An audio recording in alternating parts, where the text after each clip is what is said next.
Good morning, everybody. Today we are going to walk through our latest research, which uncovers the state of agentic commerce in 2026. Today, we are no longer talking about digital transformation. Agentic commerce is the biggest disruptor to e-commerce, or to commerce overall, since the advent of e-commerce so many years ago. And so today, we're gonna unpack what this means across the organization, and then I'm joined today by two commerce practitioners that are going to unpack more about what that means practically in the organization.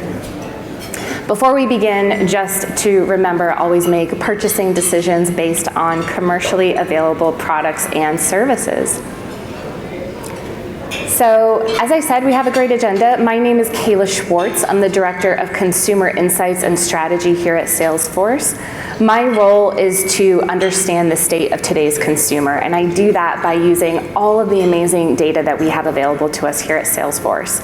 My research focuses on the real shopping activity of 1.5 billion global consumers. I am joined as well by two amazing practitioners, Pooja Chandiramani. She is the VP of Global Marketing and Analytics at Coach, and Daniel Bennett, the co-founder and CMO of Furniture.com. And these two amazing individuals are going to lead us in our panel. But first, before we get to the meat of the conversation, we're going to dive into the findings from our latest research. So I'm going to walk you through our methodology, and then we're going to unpack the main findings of the state of agentic commerce. All right, so our research focuses on three main areas. The first is a pool of consumer respondents, about 4,500 global consumers across 9 key markets, collected in May of 2026. We also pooled over almost 3,500 commerce executives across over 20 countries to really understand what are the challenges and opportunities that commerce executives are facing and dealing with today. And then finally, our real shopper data of over 1.5 billion global consumers transacting across 37 countries across the past 9 quarters. And together, this will tell us a really well-rounded story of the state of agentic commerce today. All right, so let's dive in. What's happening today in 2026? Well, if we look at the overall theme, brands, retailers, they are balancing the AI reality, and it really is a balancing act. What we see is that AI is raising customer expectations, and commerce teams are doing more with less. The second is that complexity across the organization is also growing. Operational strains are adding pressure to B2C commerce organizations. And finally, the impact of AI, the expectations of AI. 78% of B2C commerce organizations currently are using AI in some form, and it is the #1 priority for commerce executives today. Now we're going to do some myth busting right off the bat. About 1 in 5 B2C organizations currently use agentic AI in some form. So we are still at the early stages of adoption here. And of those 1 in 5, only a slim majority or slim margin are actually operationalizing these successfully across their business.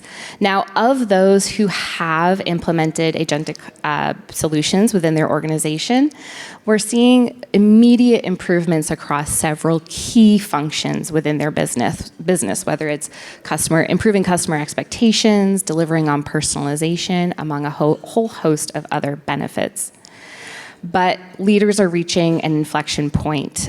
There are several barriers that organizations are facing when adopting agentic AI, and the top 2 really focus on data, the quality of the data, and the ability to integrate and operationalize this across their business. Now, adding to these data woes is vendor complexity. The average commerce organization has about 11 different applications to run their business. And the problems that come from that, duplicate records, challenging maintaining disconnected systems, and overall a fragmented customer experience. So the pitfalls of not having a unified data strategy in the face of all of this vendor complexity is putting real risk for the business on delivering on these very high customer expectations. Now, when we look at the omni-channel experience, where the organization breaks down the most is having inconsistency across pricing and promotions, inventory data, and just being able to share cross-channel transactional information.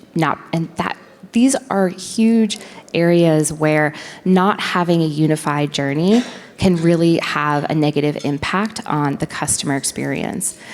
You know, we've all been in the situation where we've been dealing with a business, having a transaction. Maybe you're processing a return for an order you placed online, trying to return it in store, and it's been incredibly hard or much more difficult than it should be. The journey should feel unified.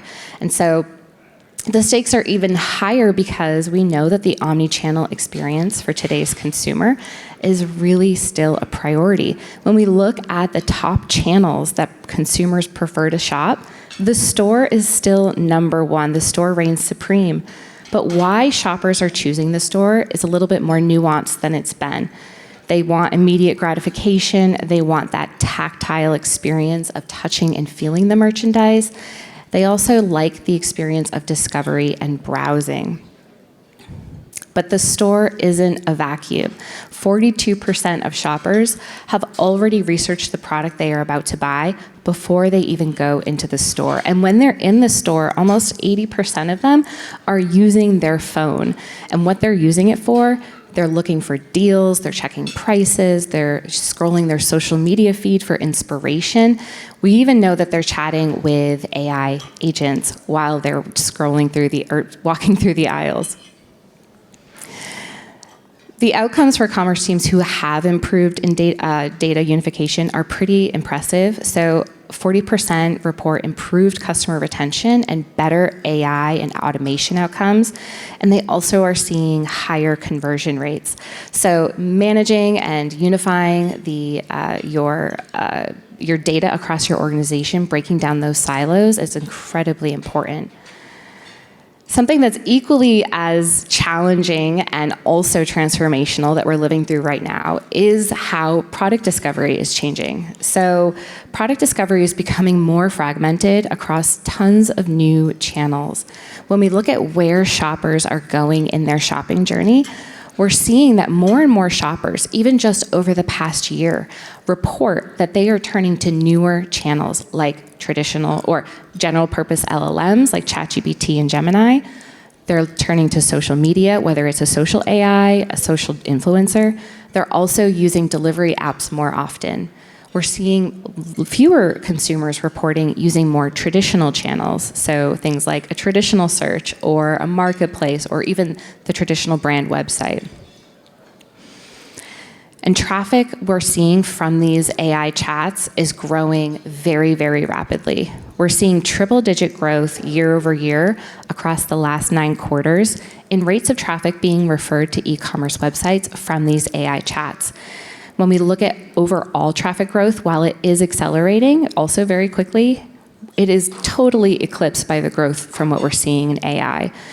And just in the past 12 months, 50% of shoppers have reported that they've used an AI chat at some point in their buying journey, with the number one reported platform being a general purpose LLM, like a ChatGPT, followed by a social media AI assistant, and then the newest innovation that we've seen come to market in the last year, which is brand-owned agents. So think Rufus or Sparky or your own brand agent on your website. 12% of shoppers have used these in the past 12 months.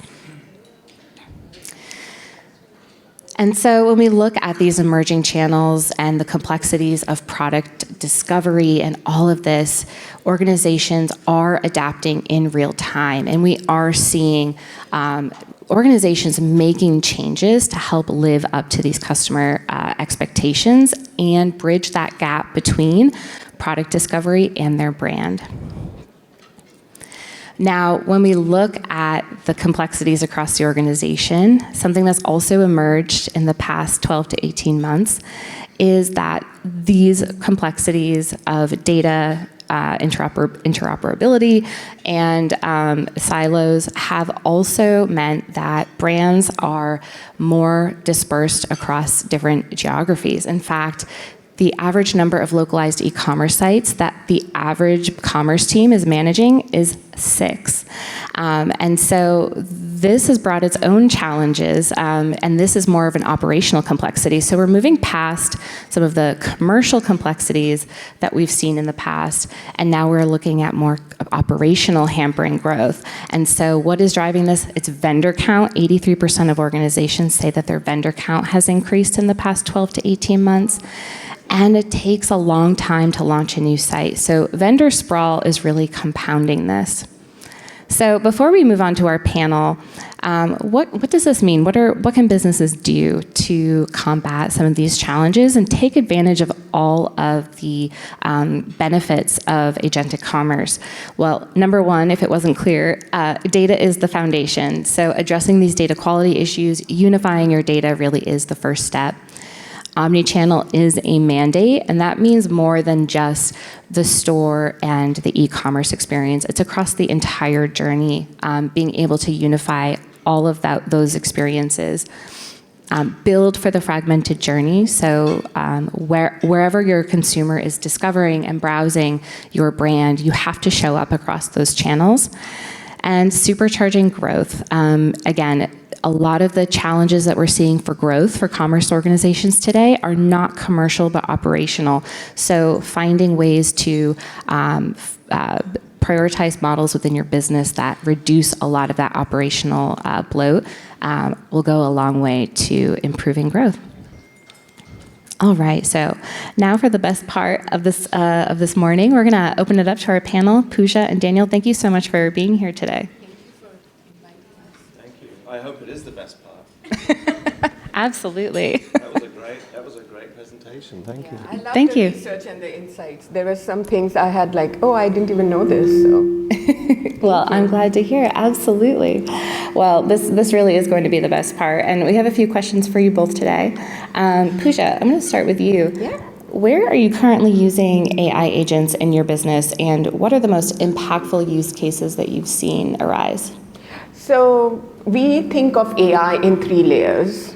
Internally, it's about productivity. Externally, we are looking at intelligence and commerce. When we think about productivity internally, it's been focused on speed to insights, reporting, our media strategy and planning, the work I do, and then also giving our business users human natural language access to insights. In the past, it would have been an analyst answering those questions. Now they can do that using LLMs because we have agents built on using our data. Externally, we have been focused on AEO, which is on top of everyone's mind, making sure we are using AI-focused search.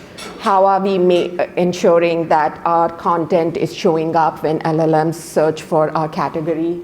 And lastly, we are preparing for agentic commerce, which is on top of everyone's mind, which is the topic of this discussion. I think there's a lot happening there. Eventually, anything we are doing with agents is focused on driving business outcomes. It's whether it is speed to insights, consumer relevance, or conversion, or finally revenue. But all these agentic work that we've been doing is focused on being very clear about our business outcomes. Amazing. Daniel, what about furniture.com? I think that the reality with our business, so furniture is a very high-touch business. It's the 3rd most expensive thing most people will ever buy behind a house and a car. So I make an argument that it's the most difficult thing to sell online. I think. We sell a lot of bags online. You do? Yes. And they're some of my favorite handbags. Thank you. But what that means is that we have a job to do because of the price point, which is to build trust, which is really important. And we should talk about trust as it relates to the LLMs, because I think it's still a big gap there, which makes sense. They're still relatively nascent, I think, which is a terrifying thought. The other thing for us, though, and the main objective really of furniture.com is as a discovery tool. And I think, to think about that through two lenses. One is we have built a product since we started the business 4.5 years ago that is built entirely on your first column, which is standardized data, right? And across furniture, it's all distinctly different. What one brand calls mid-century modern, the other might just call modern, so we have to standardize that story. So we've always built the product to be relevant to that. And from a marketing point of view, we invested ahead of the curve in data, marketing data science folks and in-house content, which we write. We don't use the LLMs to write it for us, so that it is not cannibalizing itself.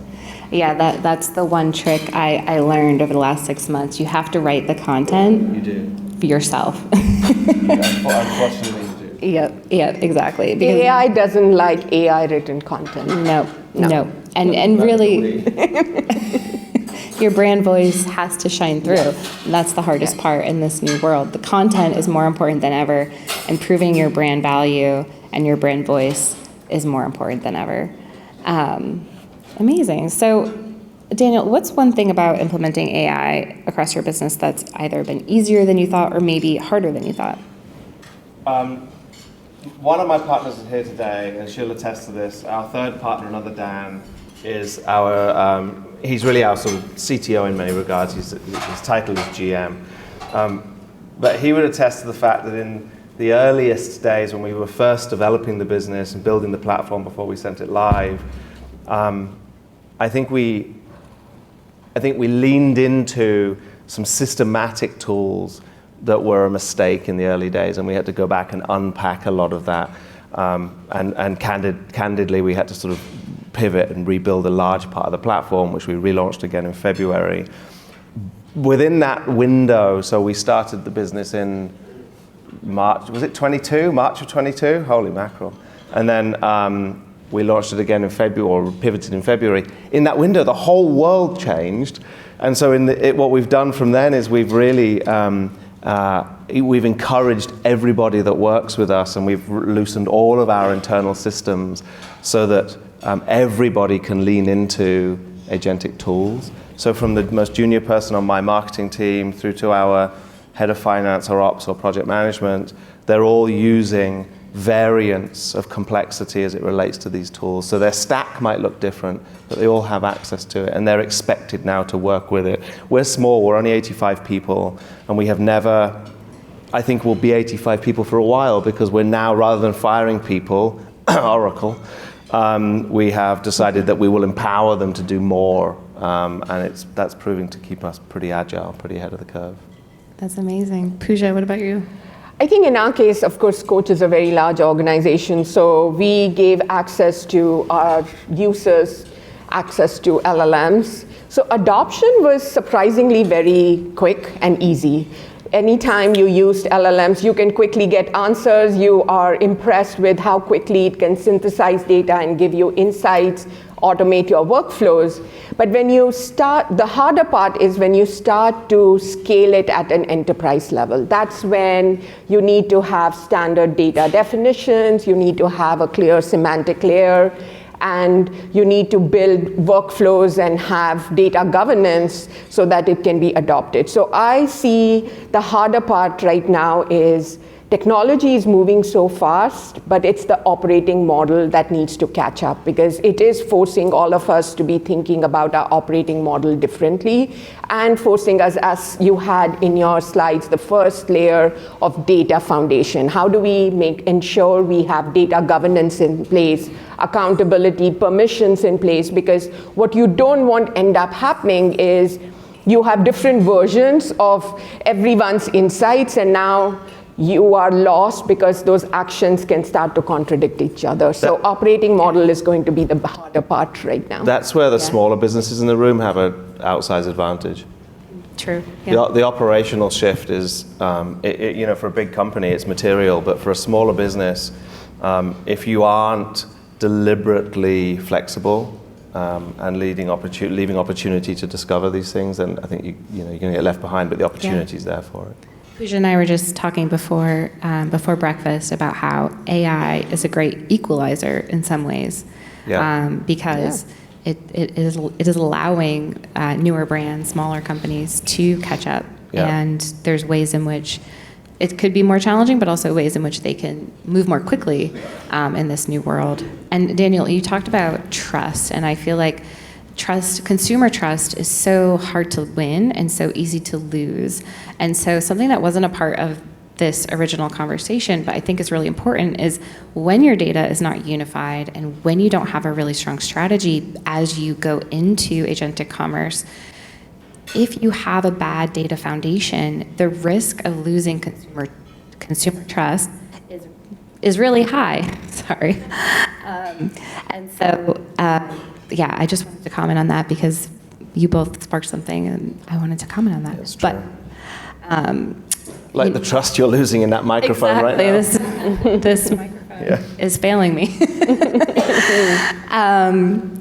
So, you could argue we're on an AI hype cycle, and the last couple of years have been all about building and innovating, and now I feel like we're moving into a conversation around how do you measure success of these implementations and of this technology. And so, Pooja, how does your business measure success? So I'll take an example of AEO. And AEO is a new space we all are grappling with. After 20 years of focusing on SEO as a brand, we recognize that now we need to build content not just for human beings, but also for machines.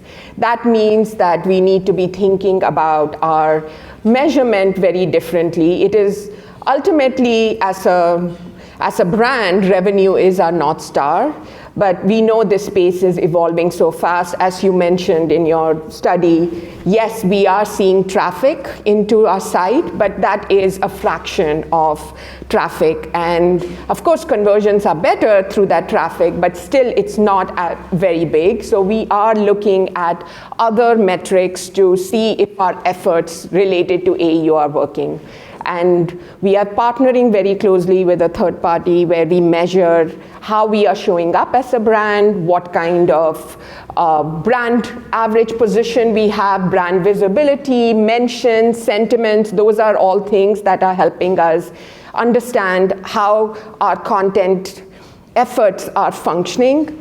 The other piece that was like an aha moment for us as we started this journey was that measurement is playing a very critical role in our efforts. It's no longer just measuring our performance, but it's actually giving us key input to our AEO strategy, because it's helping us understand how we show up as a brand, what kind of content is working for LLMs, and where should we be building our content. So that has been a shift as we have thought about measurement as it relates to our AEO efforts. Amazing. Daniel, how about yourself? We have a bit of an outsized advantage, again, as a smaller business, because we built this business predicated on, I think, where we are right now in the world, which is to say, from the bottom up, we have established a product and data layers and tools on top of that, and therefore the ability to market that in a way that bigger organizations are now having to do in reverse order. What it means for us is that, first and foremost, we build or have built and are continuing to evolve what I think is a killer product in the furniture space, which is larger than TV, music, and video games combined as a category. And so the ability for us then, I think, to live within the LLMs primarily because we have content we've been building for a few years, but also because we are starting to build great word of mouth, which, as you know, is very valuable within the context of LLMs. So we're seeing that traffic from LLMs is growing. It represents somewhere in the region of about 8% of our traffic right now, which is not insignificant. Yeah. But it's a third of how Gen Z start their journey, right? Yeah. So they start with an LLM, which must make me a Gen Z because I only start there now. But I firmly believe from a furniture point of view that I might go in there and semantically, it might be the first tab I open. We want furniture.com to be the only tab you need from a furniture point of view, because I don't think I'm likely to buy a sectional in ChatGPT yet but you might see a sectional from us and then go and explore the content, the PDP, whatever else it is that goes along with it. So, Yeah. That's our advantage, I think. Amazing. We're all a little Gen Z at heart. We are. At least we're becoming. I'm feeling less like it every day, but I agree. Speaking of Gen Z, as these tools become more part of the customer journey, how do you see customer expectations or your customer expectations changing? Shall I start? Yeah. The expectation, I think, so we have I don't like to call her a chat or even a her. I don't like to call it a chat, but we have a product on our site called Dotty, which is fundamentally sort of a furniture Sherpa. So if you land on our site, you can interact with Dotty. The quick insight is that a search on a site might be 3 words. A prompt with our own AI will be 23 to 25 words, right? So semantically, a user can come in, search via attribute, need state, whatever it might be, life stage, and find very quickly 3 sofas that match versus 300 sofas that match. That, I think, is our moat over the next few years as it relates to a younger audience expecting to have a similar interaction than they might do in the LLMs, but we allow them to go much deeper as it relates to helping them make that decision, building trust and confidence as it relates to that decision. Absolutely. And what I really like what you've done on your site is you've put the search and the chat next to each other. You like that? I like that. The consumer can toggle. You have no idea how many fistfights we've had over that internally. Well, I think it's maybe younger consumers are more inclined or trained to search for those, but not necessarily an older consumer. And so it gives them the choice and the option to toggle it on and see what it can do. That's right. And it puts it right where they naturally would be, which is at search. And so I think that's a really great user experience, in my opinion. Thank you. I have to check it out. I haven't done that, so yes. How dare you? Yes, I will. That would be the next thing I do after this. I told you about my handbag. I told you I'm in the market to buy couches, so I will be looking at furniture.com. That will be Please my do. first place to go. That's how we market. See, this is how we That's are how selling. we market word of mouth. The CMO just goes around every person. Well, Pooja, how about yourself? What are you seeing with your customer? I think customer experience is, they are expecting many more things now. They no longer want to search on Google and get 10 blue links and then do their own research and keep going back and forth to provide more context. We are moving into this new world of customer expectation of you are going to summarize and give me what I'm looking for and provide me with the right product at the right time. And I think what Don has done in his place is hundreds of couches, and how do you synthesize it and give only 3 couches that would be relevant to you. So the customer expectation is, give me a personalized experience, and it needs to be relevant.